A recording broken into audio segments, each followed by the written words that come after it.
Halo semuanya, balik lagi bersama CNT Story. Kali ini Mimin mau menceritakan kisah viral seorang ojek yang menikahi seorang wanita cantik dan kaya di kota, namun tidak mendapatkan restu dari orang tua si cewek. Bagaimana kelanjutannya? Tonton terus videonya.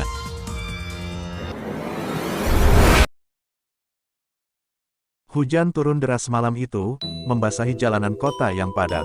Di tengah derasnya hujan, Andi, seorang pemuda sederhana yang bekerja sebagai ojek online, sedang menunggu orderan di bawah lampu jalan yang remang. Jaket murahnya sudah basah kuyup, dan tubuhnya menggigil karena angin dingin menusuk tulang. Namun, ia tidak punya pilihan selain tetap bekerja. Di saat seperti ini, setiap rupiah yang didapat sangat berarti untuk membayar kontrakan dan membeli makan esok hari. Tiba-tiba, suara dentuman keras terdengar dari kejauhan. Andi menoleh dan melihat sebuah mobil mewah tergelincir di tikungan tajam, menghantam tiang lampu di tepi jalan. Tanpa berpikir panjang, ia memacu motornya menuju lokasi kejadian. Mobil itu terlihat ringsek di bagian depan, dan di dalamnya, seorang wanita muda tampak berusaha keluar dengan panik. Andi segera memarkir motornya dan berlari menghampirinya. "Bu, nggak apa-apa, bisa keluar nggak?" tanyanya cemas sambil mengetuk kaca jendela. Wanita itu, dengan wajah pucat dan tangan gemetar, mengangguk perlahan. Dengan cekatan, Andi membantu membuka pintu yang macet.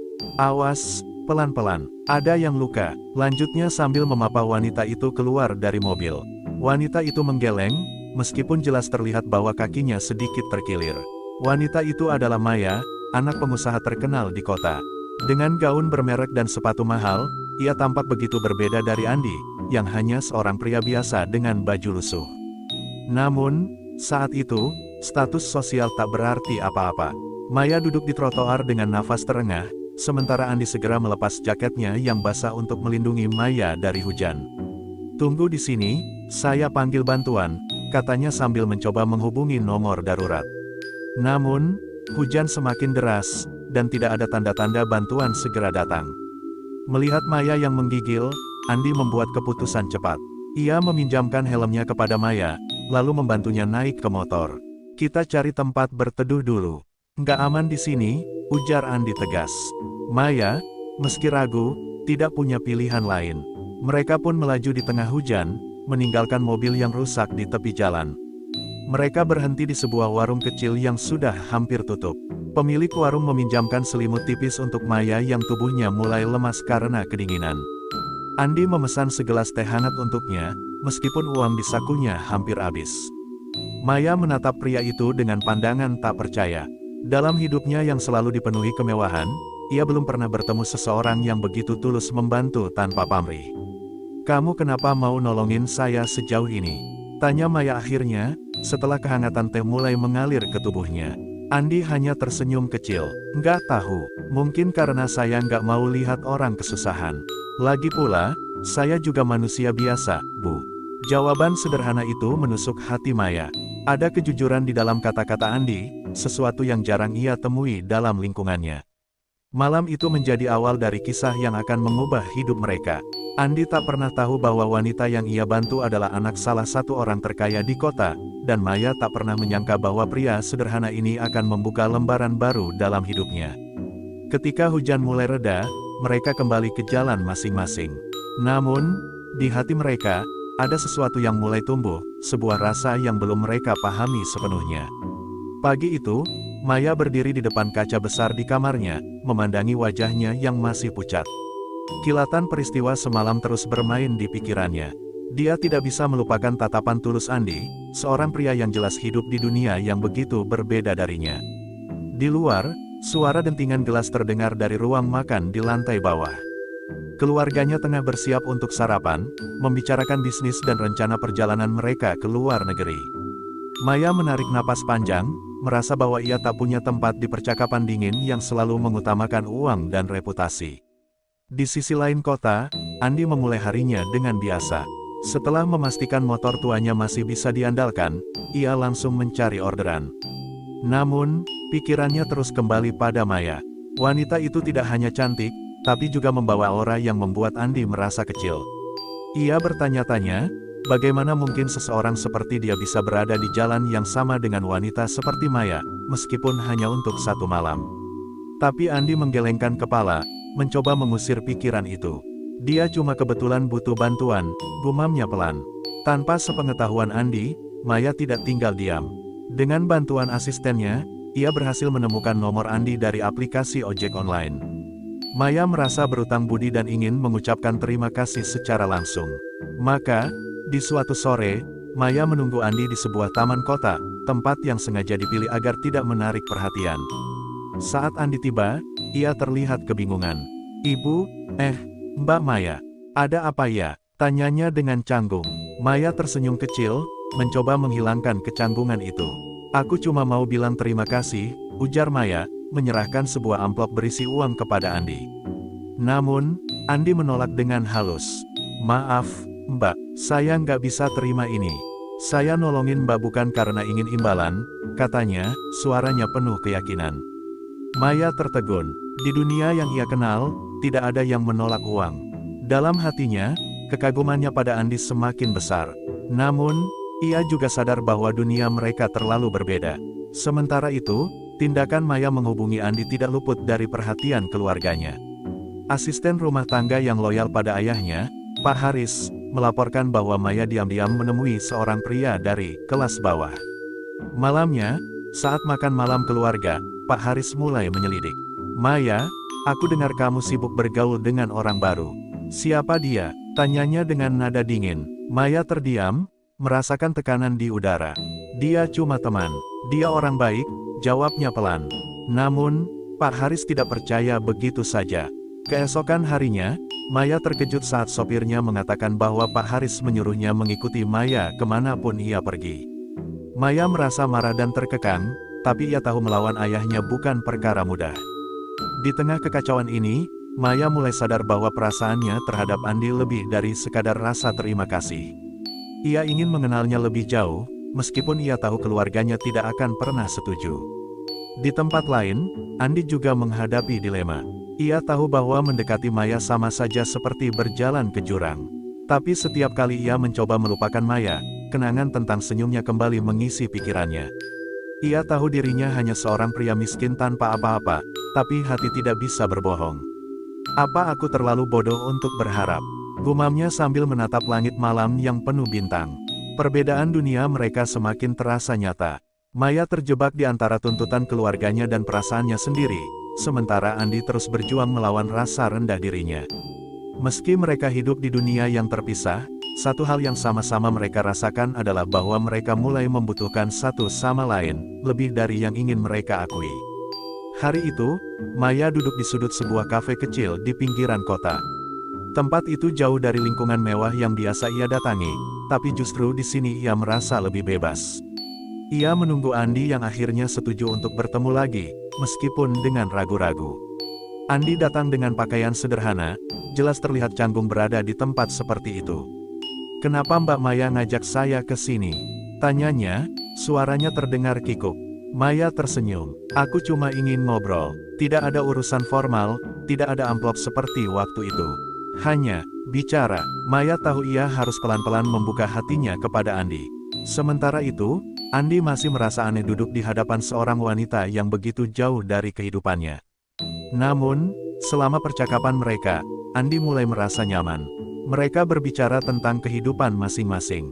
Maya mendengar cerita tentang perjuangan Andi menghidupi dirinya sendiri, dan Andi mendengar bagaimana Maya merasa terkekang di bawah bayang-bayang keluarganya. "Aku iri sama kamu, Andi," ujar Maya tiba-tiba, membuat Andi terkejut. "Iri sama saya? Kenapa?" Maya menghela napas panjang. "Kamu bebas memilih apa yang ingin kamu lakukan. Sementara aku, setiap langkahku seperti diatur. Bahkan, dengan siapa aku berbicara pun diawasi." Ada nada kepedihan dalam suaranya yang membuat Andi tidak tahu harus berkata apa. Untuk pertama kalinya, Andi melihat sisi lain Maya, bukan hanya sebagai wanita kaya, tapi seseorang yang juga terluka oleh hidupnya sendiri. Pertemuan itu menjadi titik balik. Mereka mulai sering bertukar pesan, saling menguatkan saat salah satu dari mereka merasa terpuruk. Maya menemukan kebahagiaan kecil di setiap kata-kata sederhana Andi. Sementara itu, Andi mulai menyadari bahwa Maya tidak pernah memandang rendah dirinya, meskipun ia tahu perbedaan dunia mereka masih menjadi tembok besar. Namun, perlahan, Tembok itu mulai retak oleh kehadiran perasaan yang terus tumbuh di antara mereka. Di tengah keakraban yang mulai terjalin, gosip tentang Maya yang sering bertemu dengan seorang pria dari kalangan bawah mulai menyebar di lingkaran sosial keluarganya. Hal ini sampai ke telinga teman-teman ayahnya, yang dengan cepat mengabarkan Pak Haris. Marah besar, Pak Haris langsung memanggil Maya ke ruang kerjanya. "Jelaskan, siapa pria itu?" tanya Pak Haris dengan nada dingin. Maya mencoba menyangkal, tapi ia tahu kebohongan hanya akan memperburuk keadaan. "Dia temanku, Ayah. Dia orang baik. Tidak ada yang salah dengan berteman, kan?" ucapnya mencoba tenang. Namun, Pak Haris tidak mudah diyakinkan. "Kamu tidak sadar apa yang kamu lakukan, Maya. Nama keluarga kita dipertaruhkan. Kamu mau orang bilang anak Haris Wijaya bergaul dengan orang seperti itu?" kata Pak Haris, suaranya meninggi. Maya hanya bisa terdiam, air matanya menetes perlahan. Di sisi lain, hatinya berontak. Kenapa dunia selalu diukur dengan uang dan status? Sementara itu, Andi mulai merasa kehadirannya membawa masalah besar bagi Maya. Ia mendengar tentang tekanan yang Maya hadapi dari keluarganya, dan rasa bersalah mulai menghantuinya. Suatu malam, ia mengirim pesan kepada Maya. "Mungkin sebaiknya kita berhenti bertemu. Saya nggak mau bikin hidup kamu jadi lebih sulit." Namun, Maya tidak bisa menerimanya. "Andi, kamu nggak tahu betapa aku butuh seseorang seperti kamu di hidupku. Jangan pergi." Hati Andi berperang. Ia tahu bahwa perasaannya terhadap Maya telah tumbuh menjadi sesuatu yang lebih dari sekadar simpati. Tapi ia juga tahu, cinta mereka adalah jalan yang penuh duri. Meski begitu, satu hal yang ia yakini, ia tidak bisa meninggalkan Maya begitu saja. Di sisi lain, Maya memutuskan untuk bertahan melawan semua tekanan, karena ia sadar, di dunia yang dingin dan penuh tuntutan, Andi adalah satu-satunya kehangatan yang ia miliki. Maya duduk sendirian di kamarnya, memandangi ponselnya dengan tatapan kosong. Pesan terakhir dari Andi masih terpampang di layar, "Mungkin aku bukan orang yang tepat untuk kamu, Maya." Pesan itu menghancurkan hatinya, tapi ia tahu alasannya.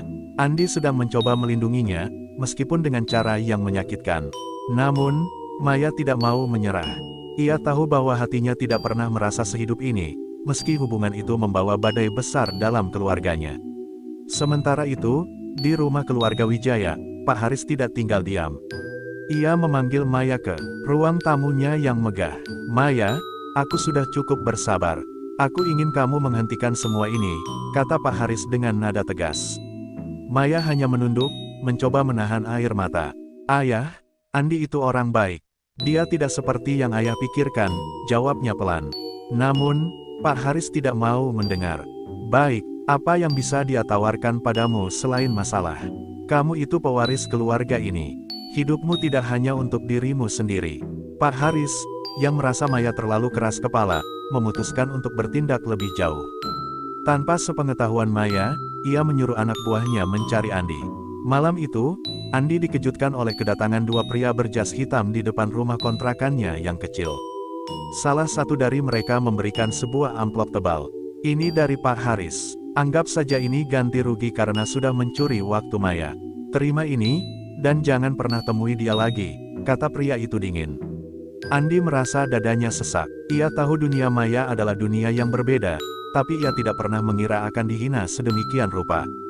Dengan tangan gemetar, Andi mengembalikan amplop itu. "Maaf, saya tidak bisa terima. Saya memang miskin, tapi saya bukan orang yang bisa dibeli," jawabnya dengan tegas. Kedua pria itu menatapnya dengan sinis sebelum pergi. Meski berhasil menjaga harga dirinya, Andi tahu ia baru saja menantang seorang pria yang sangat berkuasa. Keesokan harinya, Maya mendengar kabar tentang apa yang dilakukan ayahnya. Dengan emosi memuncak, ia menemui Pak Haris di ruang kerja. "Ayah, apa yang ayah lakukan? Menghancurkan harga diri seseorang hanya karena dia tidak seperti kita," seru Maya, suaranya bergetar oleh kemarahan. Namun, Pak Haris tetap tenang. "Aku melakukan ini demi kebaikanmu, Maya. Kalau kamu tetap memilih pria itu, kamu akan kehilangan segalanya. Apa itu yang kamu inginkan?" ancamnya. Maya terdiam. Ia tahu ayahnya tidak hanya mengancam dengan kata-kata kosong. Pak Haris bisa saja mencabut semua dukungan finansialnya dan membuat hidupnya jauh lebih sulit.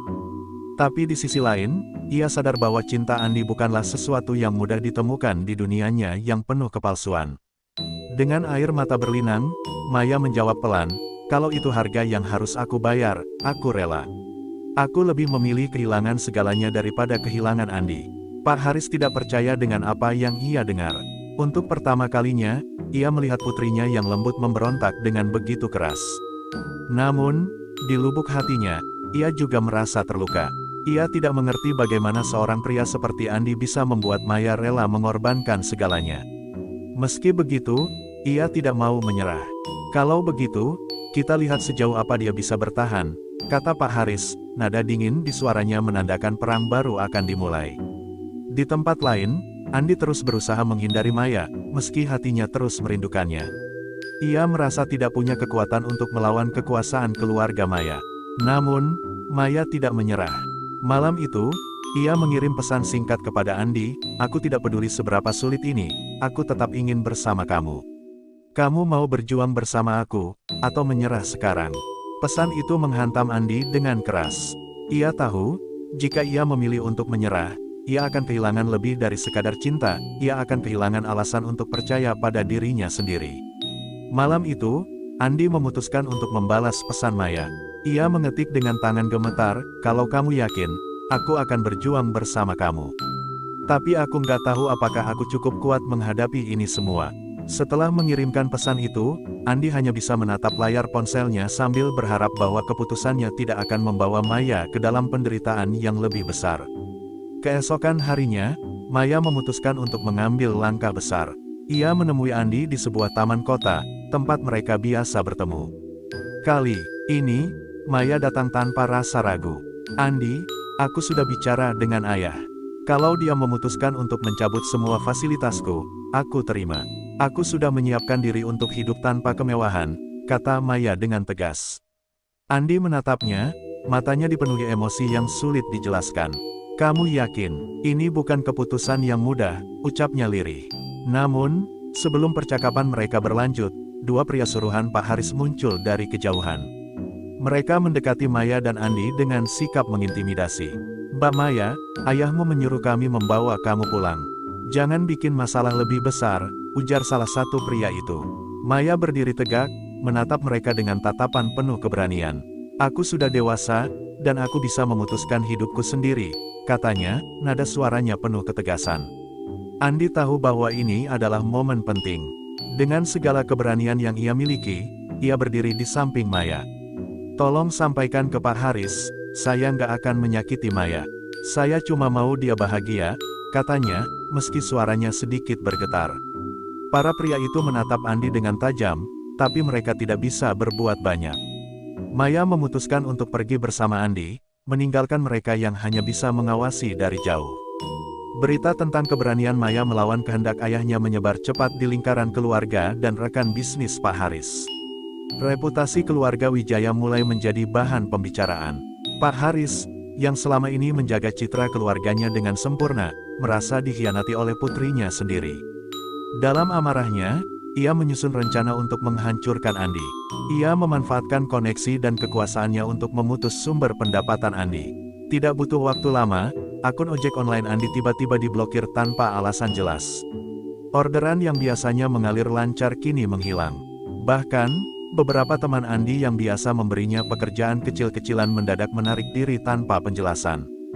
Dalam hitungan hari, Andi kehilangan semua penghasilannya.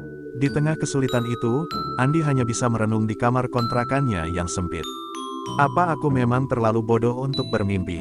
gumamnya pada diri sendiri. Namun, Maya tidak tinggal diam. Ia mulai menjual barang-barang berharganya secara diam-diam untuk membantu Andi. Dari perhiasan kecil hingga tas mahal, semua ia lepas demi memastikan Andi bisa bertahan. Ketika Andi mengetahui hal ini, ia merasa marah sekaligus terharu. "Maya, kamu nggak perlu melakukan ini. Aku nggak mau kamu kehilangan semuanya demi aku," katanya dengan nada penuh kekhawatiran. Tapi Maya hanya tersenyum. "Aku kehilangan semuanya bukan karena kamu, Andi. Aku melakukannya karena aku ingin hidupku lebih berarti. Kamu adalah alasan aku terus berjuang." Di tengah badai tekanan, cinta mereka tumbuh semakin kuat. Meski dihantam oleh kekuasaan Pak Haris, Maya dan Andi mulai menyusun rencana untuk membangun hidup baru bersama. Mereka tahu bahwa jalan ini penuh dengan duri, tapi mereka juga sadar bahwa perjuangan mereka bukan hanya untuk cinta, melainkan untuk membuktikan bahwa kebahagiaan tidak selalu ditentukan oleh status atau kekayaan.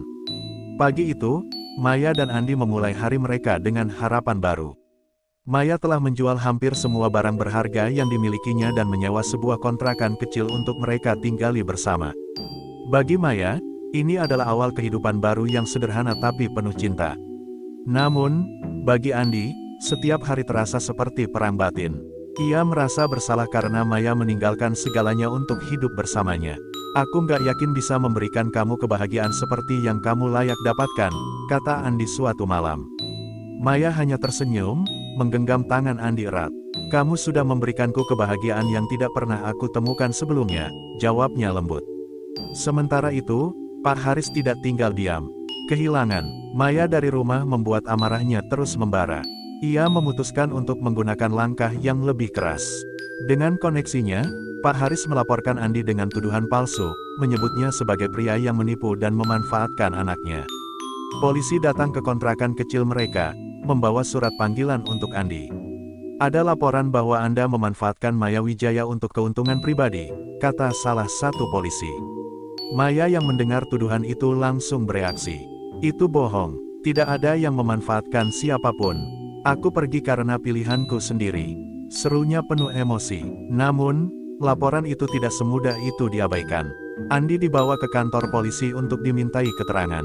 Maya, yang tidak tahan melihat Andi diperlakukan seperti penjahat, berusaha mencari bantuan. Ia menghubungi seorang pengacara, sahabat lama ibunya, untuk membela Andi. Pengacara itu menyarankan Maya untuk berbicara langsung di hadapan publik.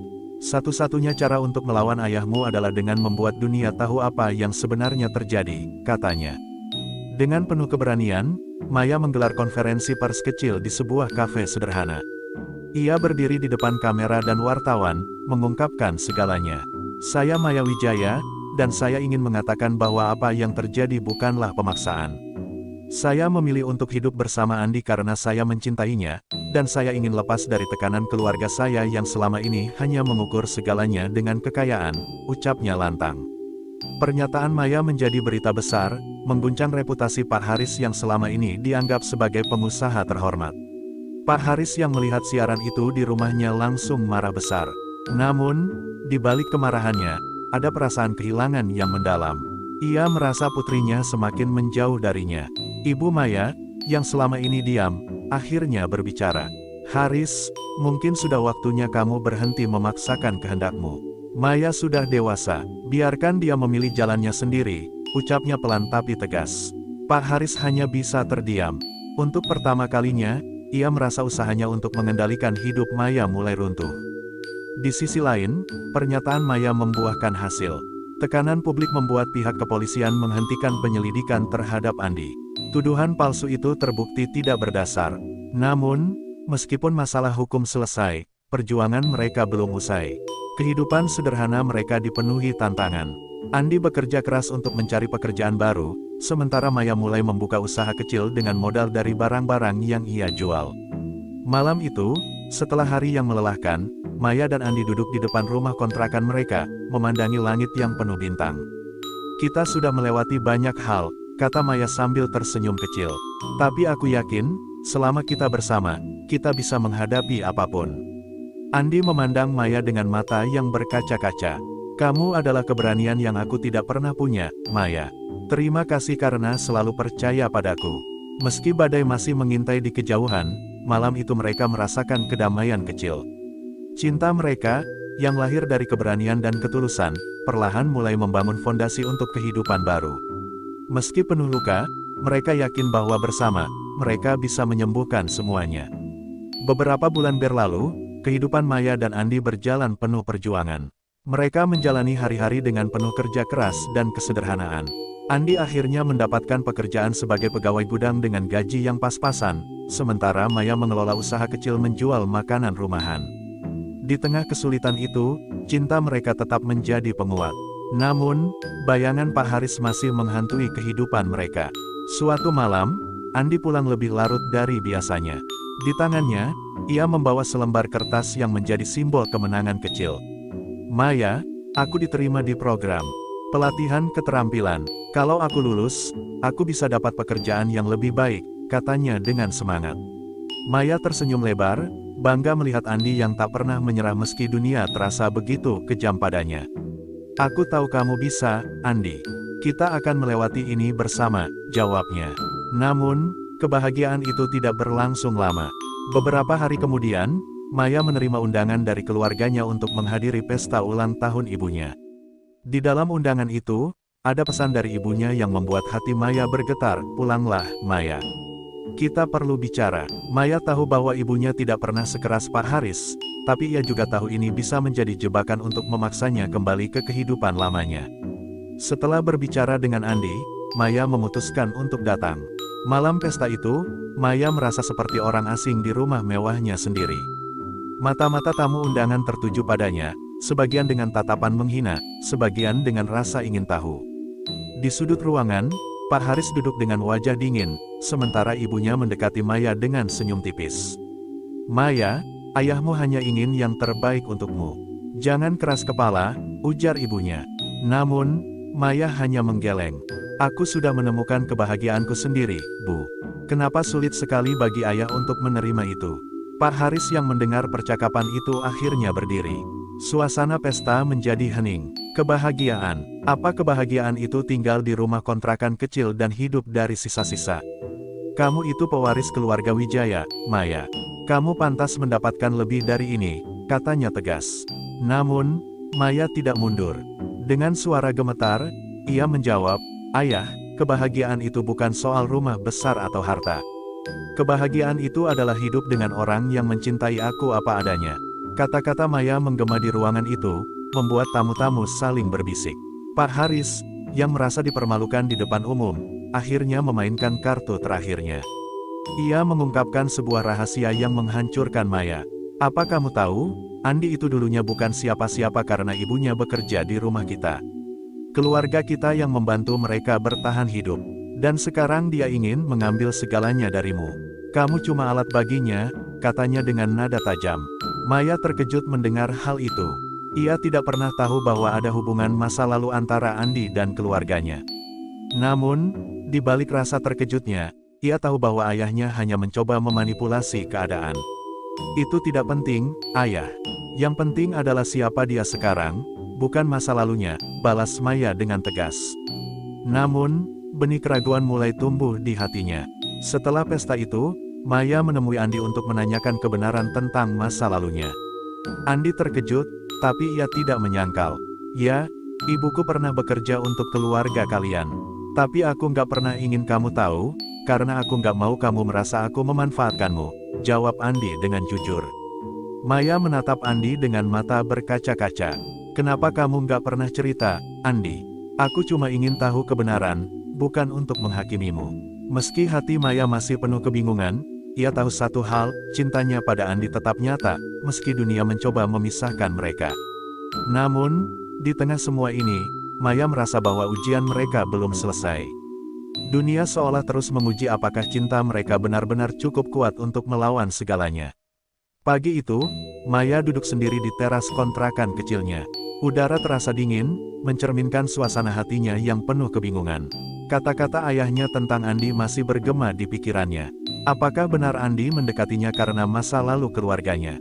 Apakah ia hanyalah alat balas dendam yang dirancang untuk menghancurkan keluarganya? Namun, di dalam hatinya, Maya masih percaya pada ketulusan Andi. Ia hanya tidak tahu bagaimana menjawab keraguan yang perlahan menyusup ke pikirannya. Andi, di sisi lain, merasa hancur melihat perubahan pada Maya. Ia tahu bahwa pernyataan Pak Haris telah meninggalkan luka yang dalam. Malam itu, ia memutuskan untuk berbicara dari hati ke hati dengan Maya. "Maya, aku nggak pernah berpikir untuk memanfaatkan kamu. Aku hanya ingin kamu tahu, apa yang aku rasakan itu nyata. Tapi kalau kamu ragu, aku nggak akan menyalahkanmu," ucap Andi, matanya penuh kesedihan. Maya terdiam lama, lalu menjawab pelan, "Aku nggak ragu sama kamu, Andi. Aku cuma bingung, apakah cinta kita cukup untuk melawan semua ini?" Dalam keheningan malam, Maya memutuskan untuk membuat sebuah pilihan. Ia sadar bahwa dirinya tidak bisa terus hidup dalam bayang-bayang kekuasaan ayahnya atau keraguan yang ditanamkan oleh orang lain. Ia harus menemukan jawabannya sendiri. Andi, aku ingin kita pergi. Pergi dari kota ini, memulai hidup baru di tempat di mana kita tidak akan dihantui masa lalu, ucap Maya dengan tekad. Andi terkejut, tapi ia tahu bahwa inilah yang mereka butuhkan. Beberapa hari kemudian, Maya dan Andi meninggalkan kota itu dengan hanya membawa barang-barang yang mereka miliki. Mereka menuju sebuah kota kecil di pinggiran, jauh dari pengaruh keluarga Maya. Di sana, mereka memulai segalanya dari awal. Maya membuka sebuah warung kecil yang menjual makanan, sementara Andi bekerja di sebuah bengkel.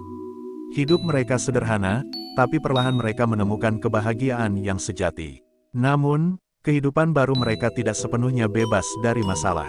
Pak Haris, yang mengetahui keberadaan mereka, mengirim seseorang untuk membujuk Maya kembali. Pria itu datang membawa pesan dari ayahnya. Ayahmu bilang, kalau kamu pulang, semua akan dimaafkan. Kamu bisa kembali hidup nyaman seperti dulu, katanya. Maya hanya tersenyum pahit. Katakan pada ayah, aku sudah menemukan kebahagiaan yang tidak bisa ia beli dengan kekayaannya, jawab Maya tegas. Di sisi lain, Pak Haris mulai merasakan kehampaan di hatinya. Ia kehilangan putrinya yang selama ini ia sayangi, meskipun ia tidak pernah mengungkapkannya dengan cara yang benar. Istri Pak Haris, yang selama ini hanya menjadi pengamat, akhirnya memutuskan untuk bertindak. Ia menemui Maya secara diam-diam di kota kecil itu. Maya, ayahmu sebenarnya sangat mencintaimu. Dia hanya tidak tahu bagaimana menunjukkannya, katanya dengan nada lirih. Maya menatap ibunya, hatinya bimbang antara memaafkan atau terus menjauh. Pertemuan itu menjadi titik balik bagi Maya. Ia memutuskan untuk menulis surat kepada ayahnya, mengungkapkan segala perasaannya. Dalam surat itu, ia menulis, "Ayah, aku tahu ayah mencintaiku, tapi cinta tidak berarti mengendalikan. Aku hanya ingin hidup sebagai diriku sendiri, tanpa harus memenuhi ekspektasi orang lain. Jika ayah bisa menerima itu, aku akan selalu ada untuk ayah. Tapi jika tidak, aku harus melanjutkan hidupku tanpa beban." Surat itu menjadi jembatan yang menghubungkan Maya dan ayahnya kembali. Pak Haris, setelah membaca surat itu, mulai merenung. Ia menyadari bahwa selama ini ia telah mencoba memaksakan cintanya dengan cara yang salah. Beberapa bulan kemudian, Pak Haris akhirnya datang menemui Maya dan Andi. Meski canggung, ia mengulurkan tangan kepada Andi. "Saya tidak setuju dengan cara hidup kalian, tapi kalau Maya bahagia, saya tidak akan menghalangi lagi," ucapnya dengan nada berat. Kata-kata itu adalah awal dari penerimaan yang mereka semua butuhkan.